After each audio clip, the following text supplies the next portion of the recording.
So I just posted on the Your Favourite Teacher Instagram 6 questions, and I'm just going through an old folder actually, so I've not really thought about these, so I'm going to think about them and do them in real time. So the first question, how does Priestley introduce the theme of social class at the start of the play? Well, the play starts, obviously they're in the dining room. I'm just thinking through stage directions. I've not got the play in front of me because I just want to think about what I know. Something that's sticking out is Mrs. Birling being described as a social superior. So we know then that she's of a higher class than her husband. So that's one way of introducing social class. Also, other things like the fact that they have a maid. And then when Mr. Birling's doing his talking, there's lots of name dropping.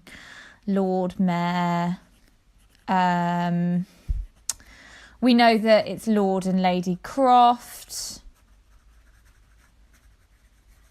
So there's a few things straight away. We know that their wealth is demonstrated in the stage directions. If we think of things like the fact that they're drinking port, stuff like that introduces them as perhaps wealthy and upper class. So I would say that's maybe how it's been introduced. And it's introduced that the life that they're living is certainly one that's quite lavish. Okay, my second question was, what is dramatic irony? Okay, so dramatic irony, if you don't know, you need to write this down because this is super important. Dramatic irony is basically when the audience or the reader know more than the characters. So it's a way, certainly if you're setting plays in the past, you can use events that are going to happen as a way of using dramatic irony. So in this case, we have Priestley doing it where he talks about things that the audience are going to know a lot more about than the characters. But just to confirm, I'm just going to write my answer. So what is dramatic irony? When the reader knows more than the character. I've just realised this is probably going to be a pretty rubbish, low-quality podcast. But number 3, how accurate are Mr. Birling's predictions? Okay, I'm trying to remember what his predictions were. He talks about labour.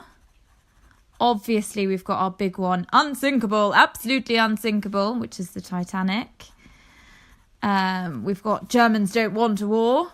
So I'm just barking out my Mr. Birling voice. Germans... I've done German apostrophe S, which is just awful because that is incorrect. Germans, worst English teacher ever. Don't want a war. Okay, we've got he talks about socialism as well and how it's not going to go anywhere. Okay, so let's just talk about the ones, how accurate are Mr. Birling's predictions? Well, the stuff that I know most about in this instance would be the Titanic. He says it's unsinkable, but it sinks. So not accurate. And he says the Germans don't want a war. Well, that's absolute nonsense because a 1945 audience have just lived through 2 world wars. So accurate, no, he's rubbish. Stupid, Mr. B. Now, obviously, it's all well and good you knowing that his predictions aren't very accurate, but why? And this is where Priestley's methods, so your AO2, your writer's methods, this is where you get those marks. Because by using predictions that are false, it sets Mr. Birling as being a bit of a fool.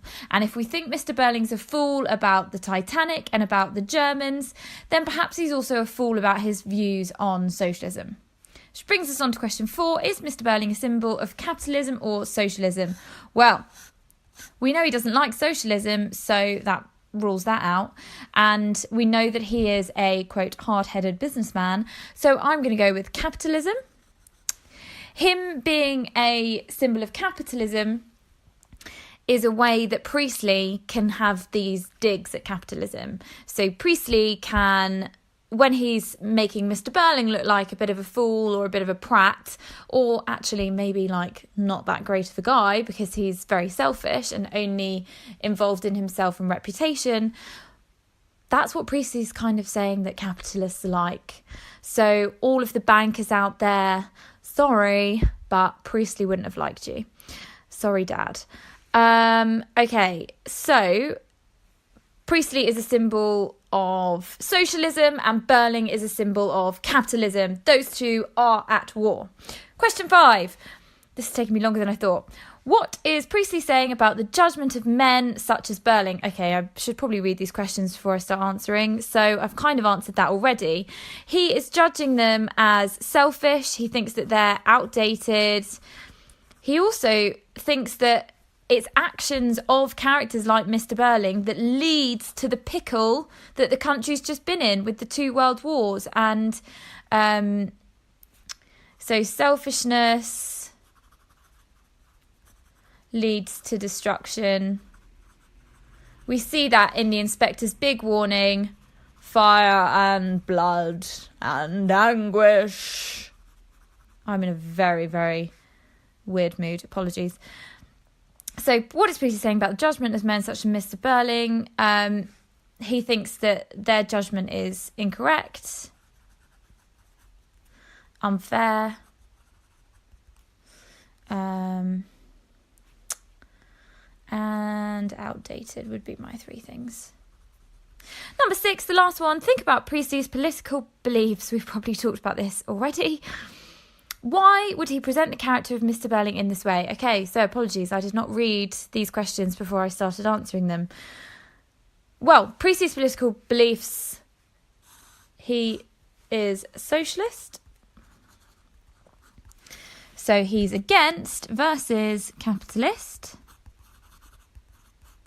And by making Mr. Birling presented as a bit of an ignorant, selfish bastard, it means capitalists are bad.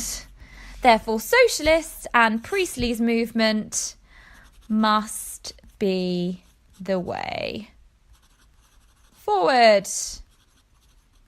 Okay, so that was just a little bit of insight just to make sure that we know what Priestley's motivations are at the start of the play, and so we're aware when we read through the play, when we carry on with our revision, or maybe start our revision, I'm not sure what stage we're all at, that we know what to look out for. Okay, so capitalism, boo; socialism, yay. Okay, that's essentially the gist of the play. Good luck. Goodbye.